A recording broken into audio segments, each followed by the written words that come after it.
Saviez-vous que j'ai déjà été le genre de fille qui se valorisait en faisant 1 million de choses en même temps, en étant continuellement occupée et en cumulant les heures supplémentaires? La vérité, c'est que, après m'être complètement épuisée, j'ai finalement compris que la vie n'était pas une liste de tâches à cocher. Je m'appelle Émilie Vien et je suis la fondatrice de La Planificatrice. Je suis une experte passionnée en planification, gestion du temps et saine productivité. Et mon rôle, c'est d'aider les gens qui ont un horaire ultra chargé à trouver du temps pour ce qui compte vraiment. 168, c'est le nombre d'heures exact qu'on a dans une semaine. Et mon but à travers ce podcast, c'est de vous montrer à les optimiser sans vous épuiser. Alors oui, on va parler de planification, d'organisation et d'efficacité, mais on va aussi aborder des thèmes super importants comme la procrastination, le stress et la fameuse charge mentale. Vous allez voir, vous avez pas mal plus de temps que vous le pensez. Laissez-moi juste vous montrer comment y arriver. Bienvenue sur le podcast 168 heures.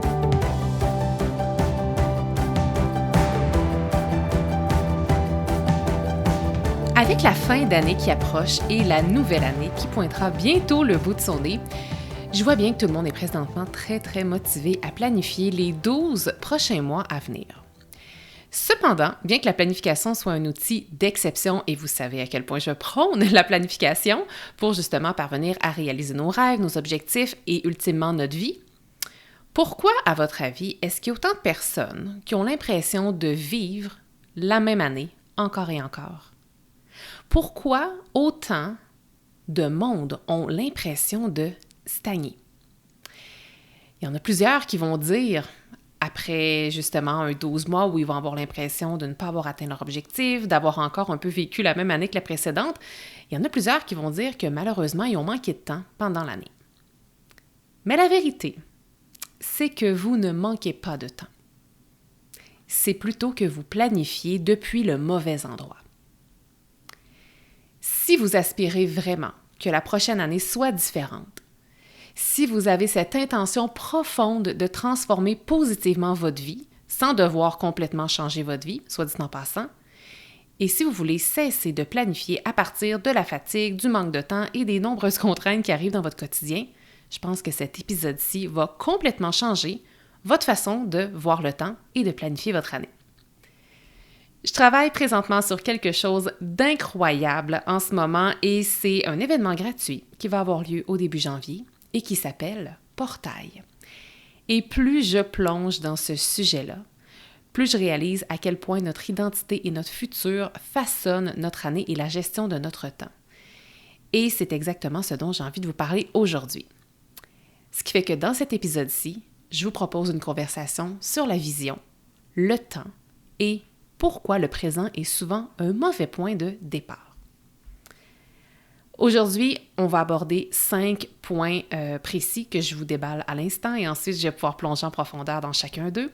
Le premier, je vais vous présenter les désavantages de planifier depuis le présent.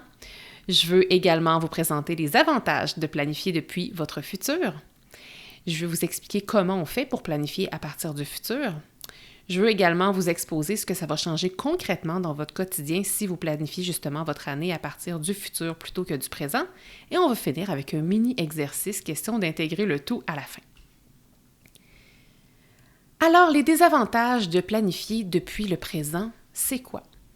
En fait, d'entrée de jeu, peut-être que vous vous dites, pendant que je vous dis ça, peut-être que vous vous dites, ouais, c'est bien beau de planifier depuis le futur, mais j'ai même pas le temps de gérer mon présent, donc à quoi bon puis comment je vais y arriver?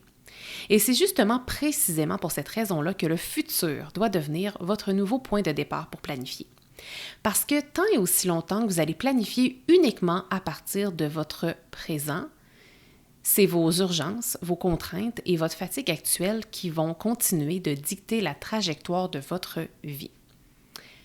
Planifier depuis le présent, ça crée souvent beaucoup de frustration.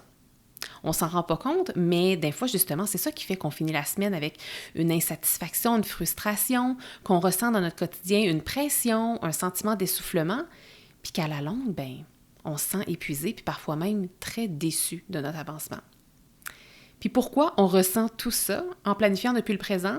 Parce que naturellement, on planifie presque toujours à partir de ce qui est devant nous. Puis qu'est-ce qui est devant nous maintenant? Ce sont les imprévus, les urgences et les nombreuses distractions. Ce Ce qui fait qu'on est aussi constamment plongé dans nos émotions du moment aussi, parce que chaque tâche, chaque urgence, chaque imprévu, chaque rendez-vous du moment vient avec une émotion.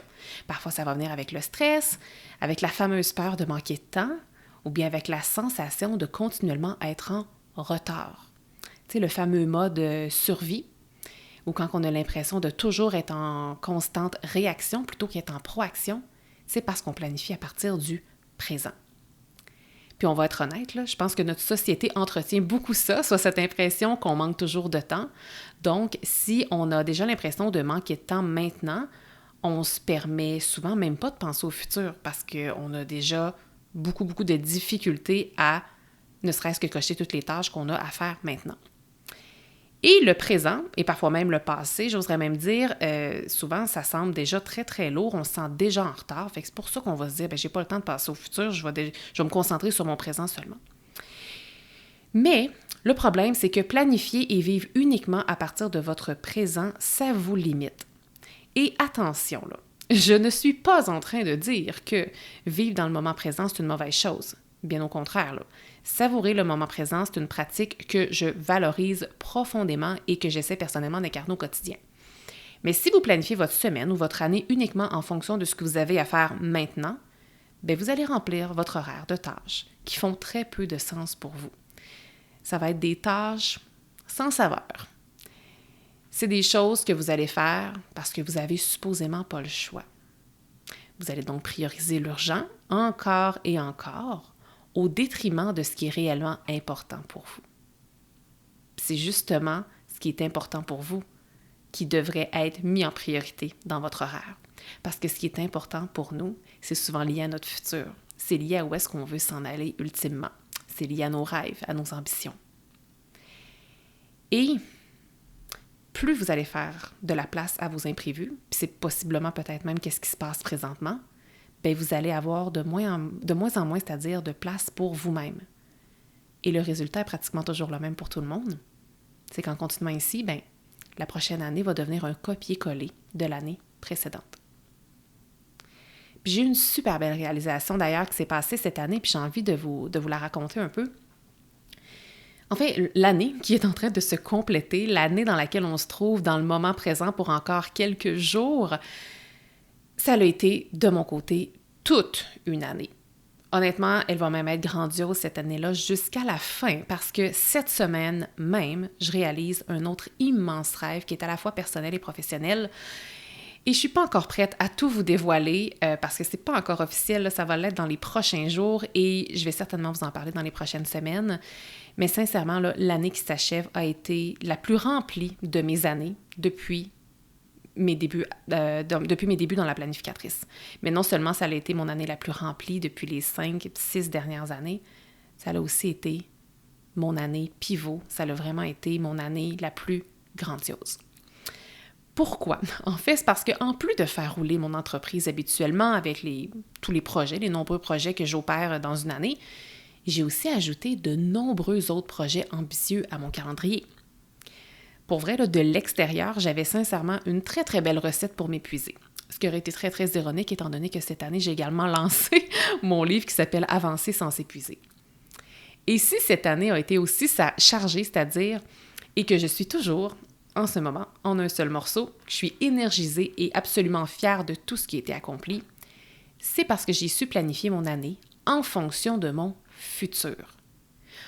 Très sincèrement, là, si je n'avais pas procédé ainsi, je vous assure que, en ce moment, là, je serais sur les rotules au moment d'enregistrer cet épisode-ci, parce que ce trop-plein, parce que j'ai eu un trop-plein cette année. J'ai eu un trop-plein.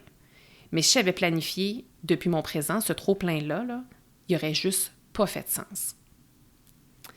Je me rappelle très bien, là, à un moment au printemps dernier, je pense que c'était quelque part autour du mois de mai. Je me sentais vraiment essoufflée parce que j'avais beaucoup de projets. Je venais de relancer mon programme d'accompagnement. J'avais jamais eu autant de clientes qui avaient joint mon programme. J'étais en train d'organiser ma toute première retraite. J'avais aussi déjà fait l'annonce de mon mastermind. Et j'étais aussi en train d'éditer avec mon éditeur mon livre. Là, ce qui fait qu'il y avait énormément de choses en même temps qui se passaient. Puis je voyais bien là, que l'année était très loin d'être terminée. Puis c'est à ce moment précis-là, alors que j'avais un peu l'impression que j'en avais trop, mais c'est à ce moment-là que j'ai réalisé qu'en fait, je suis en train de vivre un rêve. Je suis en train de vivre tout ce que j'ai désiré et manifesté. Donc, à ce printemps-là, là, c'est ça, je pense que c'était au mois de mai. Là, si on m'avait dit quelques mois auparavant, si on m'avait dit « Hey, Émilie, au mois de mai, là, tu vas organiser ta première retraite, tu vas créer un mastermind, tu vas accueillir plus que jamais des nouvelles clientes, tu vas aussi signer un contrat avec ta maison d'édition, blablabla. » Moi, là, j'aurais volontiers là, accepté d'être transportée dans cette réalité-là. Fait que c'est vraiment à ce moment-là que quelque chose a cliqué en moi et que j'ai alors accepté de vivre cet inconfort-là de façon temporaire. Mais si cet inconfort-là n'avait pas eu de sens, il m'aurait complètement éteinte. Donc, je savais tout ça là, déjà, ce que je vous enseigne aujourd'hui au printemps dernier, mais c'est comme si cette prise de conscience-là, ce que j'ai vécu au printemps, ça m'a vraiment fait réaliser à quel point planifier depuis le futur est infiniment puissant. C'est ce qui m'amène à vous parler des avantages de planifier depuis votre futur. D'abord, j'aimerais clarifier ceci, là. Votre futur, là, c'est pas juste une destination lointaine. Votre futur, c'est aussi une posture intérieure. C'est une identité. C'est un choix que vous pouvez faire maintenant ou ne pas faire, d'accéder. Ce qui fait que quand je parle de futur, je parle pas de magie ou de prédiction, là. Je parle de décisions prises depuis une version plus consciente de vous, d'une version un petit peu plus évoluée que vous. Et puis les avantages de planifier depuis votre futur, en fait, il y en a plusieurs, mais ceux que j'ai envie de vous partager maintenant, c'est que ça va créer de la motivation et surtout, ça va créer et donner un sens à votre vie. Ça va aussi créer beaucoup d'espoir. Et sachez que quand il n'y a pas d'espoir, qu'est-ce qui arrive? Bien, c'est qu'on est toujours dans un mode de victimisation. Alors là, étant donné que vous allez créer de l'espoir en planifiant depuis le futur, bien, c'est pas de la victimisation que vous allez vivre. C'est un sens profond de responsabilisation, ce qui va grandement alimenter votre sentiment de fierté et de satisfaction. Puis quand on ressent de la fierté puis de la satisfaction, c'est ça, dans le fond, le véritable succès. Si vous ne vous projetez pas dans le futur, qu'est-ce qui va arriver? C'est que votre passé va toujours reprendre le dessus. Vous allez flirter avec des regrets, vous allez revoir d'anciennes scènes en vous disant « Ah, si j'avais ça, peut-être que je serais rendu ailleurs aujourd'hui » ou comme si j'avais débuté plus tôt, je serais peut-être rendu ailleurs aujourd'hui.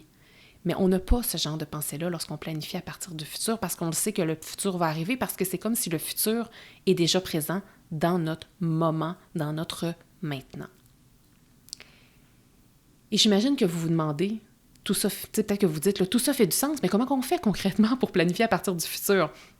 C'est là que je vous explique le tout en 3 étapes. La première étape, c'est de commencer par la base qui est de clarifier votre vision. C'est important de commencer avec un sentiment de clarté. Est-ce qu'il faut que votre vision soit 100% claire, que vous sachiez chaque minime action que vous allez faire dans votre futur? Non, pas besoin que ce soit archi clair, mais il faut quand même clarifier au minimum. Puis quand je parle de vision, je pense pas juste aux 12 prochains mois de l'année, là. Moi, je vous invite à penser à beaucoup plus loin, à 5 à 10 ans peut-être.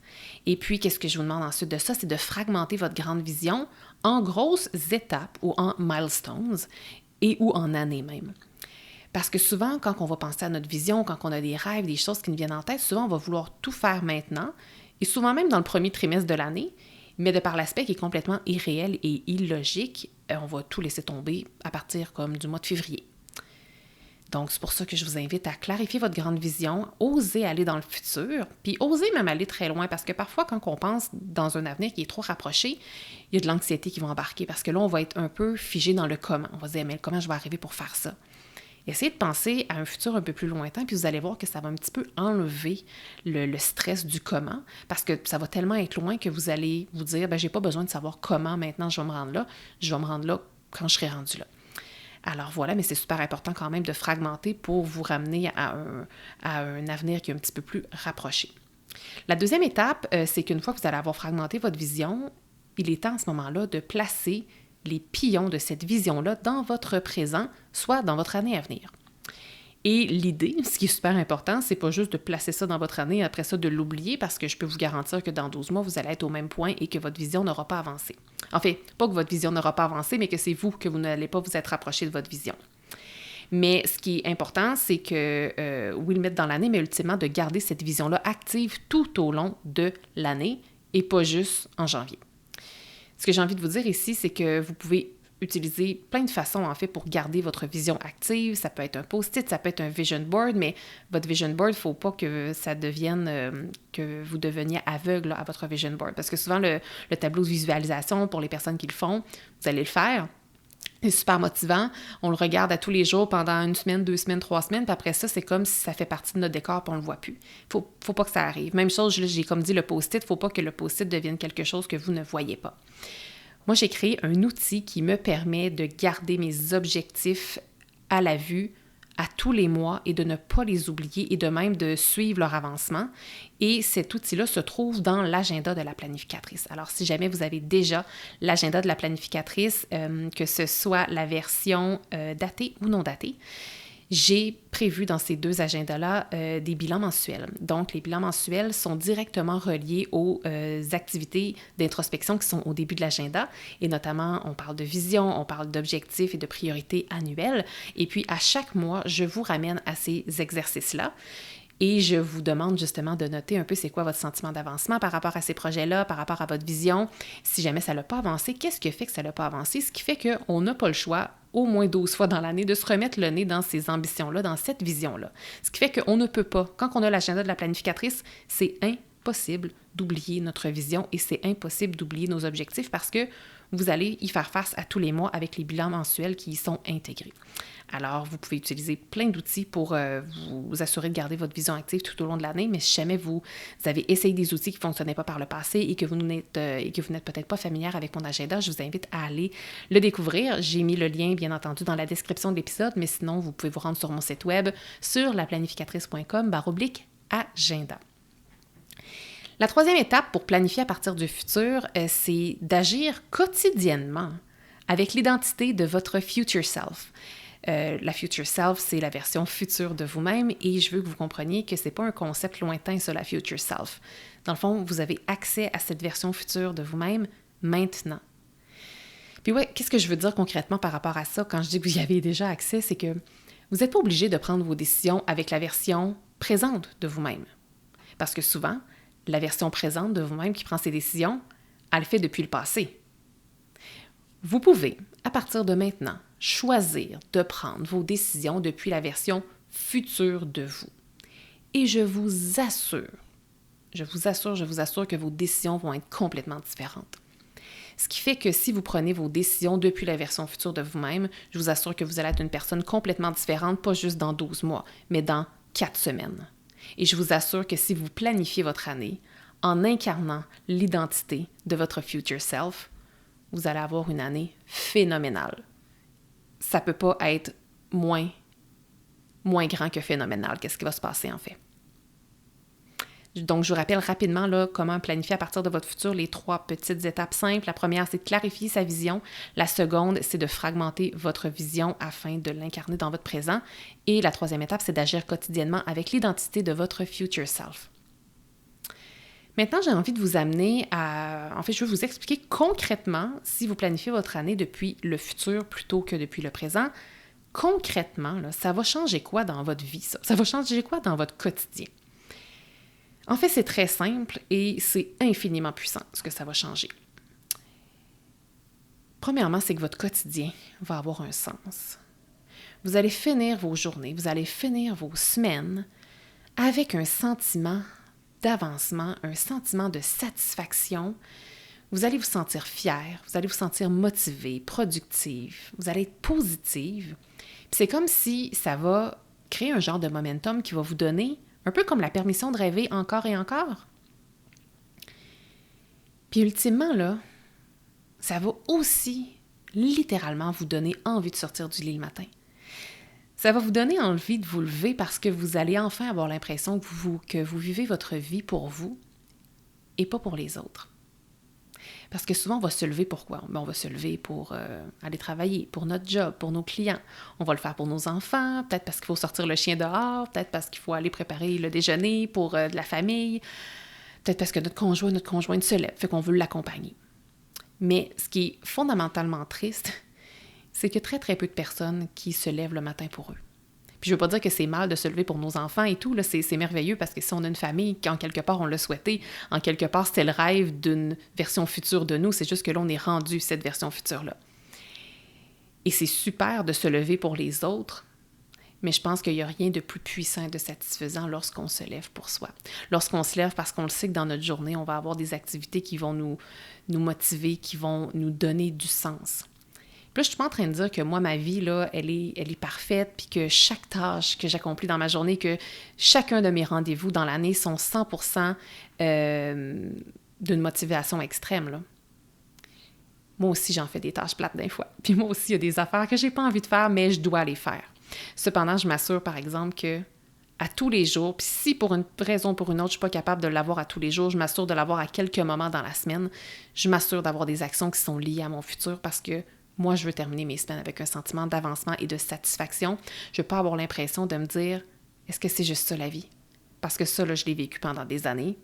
Ça m'a même fait écrire un livre qui s'appelle « Avancer sans s'épuiser ». Puis j'ai pas envie de rejouer ce même scénario-là encore et encore.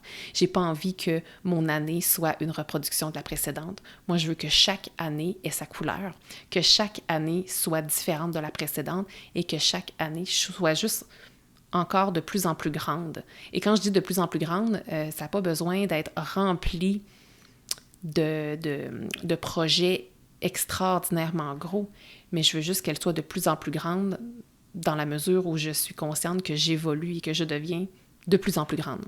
Pas au sens littéraire du terme, mais je pense que vous comprenez ce que je veux dire.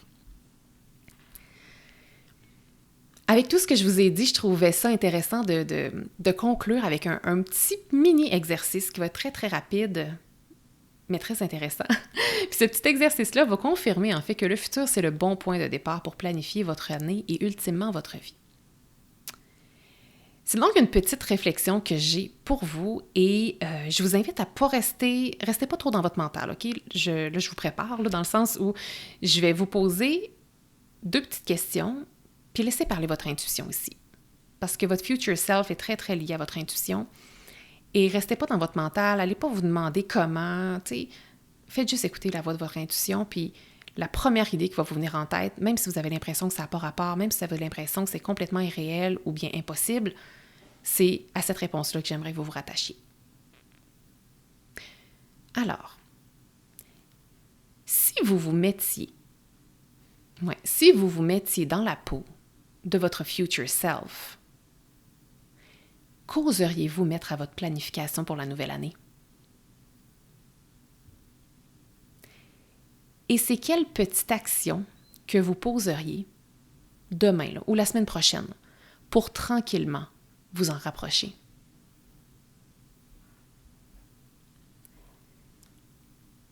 Si cette question vous remue, vous brasse, s'il y a une image ou une action qui vous est venue, Portail est exactement l'espace pour aller plus loin.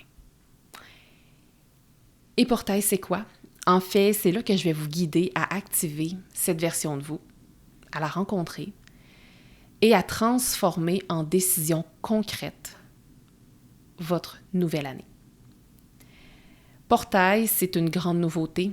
C'est une toute nouvelle expérience, c'est une immersion de 3 jours que je viens de créer et je vous propose cet événement-là en début d'année. Dans Portail, je vais vous montrer exactement comment votre identité influence le temps et pourquoi certaines femmes arrivent à créer 10 fois plus de résultats sans devoir travailler 10 fois plus.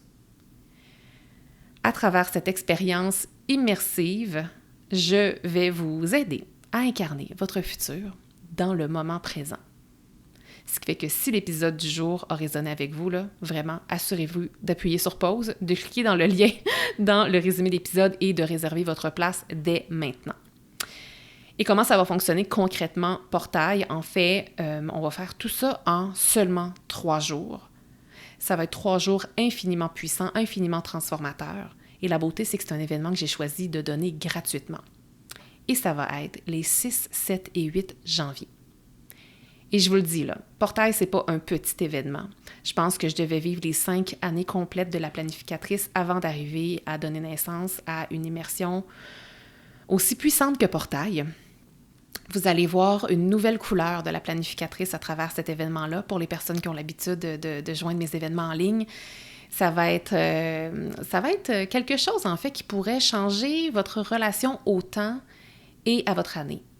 Puis s'il y a quelque chose dont je suis certaine, c'est que pour les personnes qui vont participer à Portail, c'est qu'il va y avoir un avant Portail et il va y avoir un après. Rendez-vous sur laplanificatrice.com/Portail 2026 pour vous inscrire, ou bien appuyez tout simplement sur pause et regardez j'ai mis le lien également dans la description de l'épisode. Vous le savez comme moi, je pense, début janvier, c'est un moment qui est idéal pour redéfinir souvent notre année. Mais moi, ce que je vais vous inviter à faire, c'est non seulement de redéfinir votre année, mais c'est de redéfinir votre identité, parce que c'est cette nouvelle identité-là qui va traverser votre nouvelle année. La nouvelle année qui s'en vient, elle n'attend pas que vous soyez prête. Elle attend que vous vous activiez. Et cette activation commence aujourd'hui en posant la première action de vous inscrire à Portail. J'ai super hâte de vous retrouver dans quelques jours dans ce grand événement-là. Encore une fois, 6, 7, 8 janvier sur laplanificatrice.com/Portail 2026. Merci d'avoir été là. Si cet épisode vous a plu, est-ce que je peux vous demander un petit service? Allez évaluer le podcast 168 heures en lui donnant un 5 étoiles et abonnez-vous pour ne rien manquer. C'est honnêtement la meilleure façon de le faire découvrir aux autres, puis en même temps, ça me témoigne que vous l'aimez. J'ai déjà hâte qu'on se retrouve et d'ici là, assurez-vous de profiter pleinement des 168 heures de votre semaine. À bientôt!